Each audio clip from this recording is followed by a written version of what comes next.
In the fall of 2021, a man bought a Fender Stratocaster off of Reverb.com, a marketplace for new and used music gear.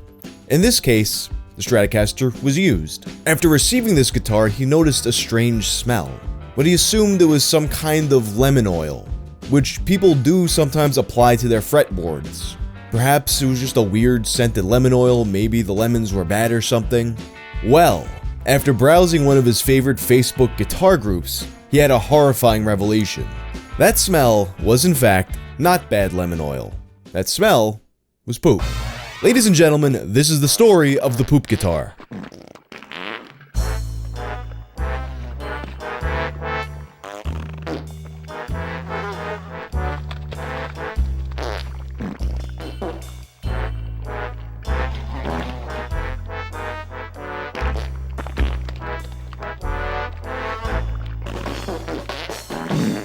This video is sponsored by Allform. You've heard me talk about my Helix mattress on here a bunch, and Allform is their sister company that specializes in sofas and chairs. They're American made and easy to assemble, and they're modular so you can customize them to work well in any space, plus they're scratch and stain resistant and really comfortable too. Perfect to sit down, relax, and scroll through your phone aimlessly cycling through the same 4 apps for hours on end. No matter how you spend your downtime, your sofa is an integral part of your home, which is why I was super excited to partner with Allform for this video. You can personalize your sofa to your space and your style by creating over 500 plus unique combinations with seat numbers, corners, chases, and ottomans.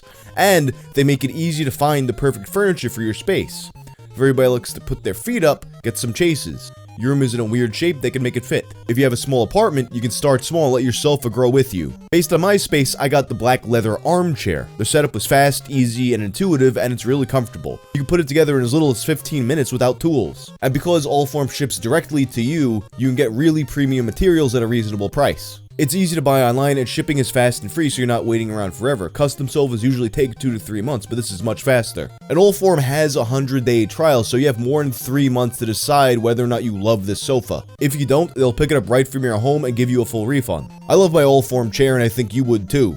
So if you're looking for some new seating, visit the link below or go to allform.com/wank for 20% off the sofa of your choice. I've always been a little sketch about buying used music gear. Sometimes you buy something that's almost on its last legs, it works just good enough that it'll survive past the return policy. I've definitely had a good as new amp crap out on me live, but I hadn't even considered the following. What if you buy a piece of musical equipment and there's poop on it? It begins on October 19th of 2021 in the Guitar Addicts Facebook group. A post by David Crockett. My buddy's wife pooped all over his guitar when he asked for a divorce. It's in the rosewood fretboard and pickups and stuff. What's the best way to clean the poop off of it? Some early suggestions included burning the guitar inside of the home she's in with her still in it. Some people needed a little bit more info before they could help. Specifically, what kind of a dump was it? What was the texture? While Anil Prasad suggested there's nothing to worry about at all. Wow, this is a new one. The thing is, guitars are very spiritual. If you played enough soul into it, no shit will stick to it. There's also a little bit of amateur marriage counseling going on. Like one comment suggesting he must have done something wrong to merit having his guitar pooped on. While another user suggested that he forgives her as long as she cleans it. Something tells me he's a little bit beyond that point right now. Surprisingly though, it seems like the majority of the responses were actually trying to be helpful. With probably the best answer, if you ever find yourself in this predicament, written by John Peterson. Completely strip the guitar down, neck off, electronics out, pick guard off, everything. Get a toothbrush and detail with diluted Dawn dish soap, as Doug Enderle suggested. Do a complete detail on it. It'll turn out great, and he'll be extremely happy with the result.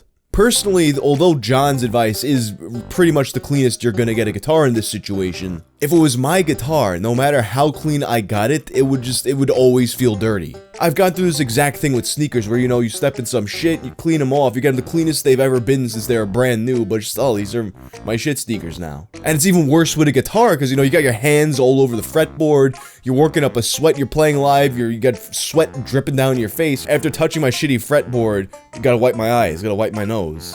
That guitar's done for. Never again. And I imagine that David Crockett's friend felt the same way because a month later we got an update. My buddy ended up selling the poop guitar in Reverb. I hope it was a Gibson Les Poop, a Shadowcaster, and Jeff David posted an image of what it might look like, while Ronald Casey asked a very good question. please tell us what guitar it was, and hope to God none of us bought it. To which David Crockett just responds, lol.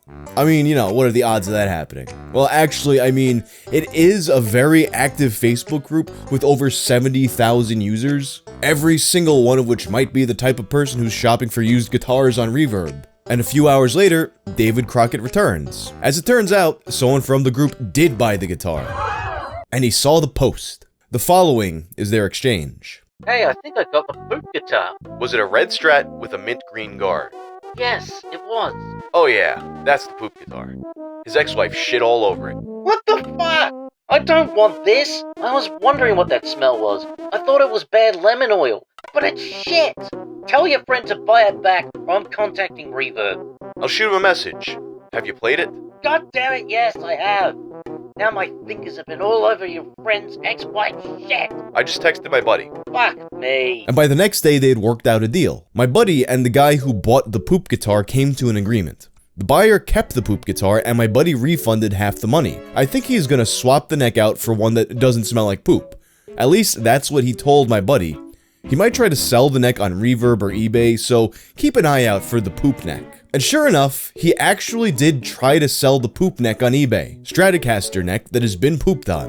$2,500. Now normally, if you're buying a brand new Stratocaster neck, you're looking maybe $200, $300. If you're getting the absolute top of the line that you can possibly get, maybe $700. And I'm talking necks with no shit on them. But at this point, the story had gained some level of infamy and went a little viral on sites off of Facebook. So maybe he thought what he had here was some important, valuable online relic worth thousands. Maybe he was just doing it for shits and giggles.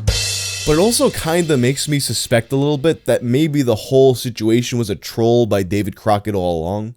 Because surely no normal person would be that dumb. In any case, if the story is legitimate, the guy selling it on eBay probably thought he was doing the right thing by labeling it clearly as having been pooped on. But unfortunately, that's a big no-no on eBay. You can't sell poopy items. You can't sell anything containing any sort of bodily fluid. In fact, they've even been cracking down on the sweaty socks community. So, you know, the Wild West days of eBay are long behind us. Thus, the listing gets taken down and the guy's whole account is banned. And the story concludes with the buyer now demanding, since his eBay account had been deleted, that the original seller buys the poop neck back from him for $2,500. And if he doesn't do that, he's gonna sue him for selling him biohazardous materials during COVID. And then reading that, it makes me wonder if maybe the seller didn't set that ridiculously high price, thinking that by doing this, he's establishing a value that he can later sue for. I don't think it works like that, but you know, people come with all kinds of cockamamie schemes when it comes to money and suing people. That being said, a commenter, Keith Scholes, has a good point. Assuming it was thoroughly cleaned and disinfected before he sold it, it's not a biohazard.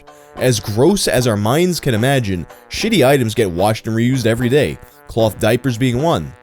Your so-called friend that has you to thank for spreading this shitty news. What a crappy deal, Numou. Even though the idea of it's gross, once it's been disinfected, that's that. You can't sue somebody for making you feel yucky. And frankly, if you want to be real, you are probably touching things all day long that had poop on them. It makes me think about when I was a kid. There's this thrift store that my mother used to shop at, and I was afraid that the clothes she would buy would give me AIDS. To which she explained that even if there was AIDS blood on it, it gets washed, so you got nothing to worry about. But I'm going off on a tangent here. The point is, if legitimate, I don't think the buyer actually had a leg to stand on. I think taking the agreement of being reimbursed for half at the beginning would invalidate it. Because you can't just have a complaint, have someone satisfy the complaint, and then turn around and be like, no, that's not good enough on second thought. But frankly, I still kind of have a feeling that this whole thing was a troll, so. Anyway, that's the story of the poop guitar. If you like this video, check out my video about urinalpoop.com. I'm out.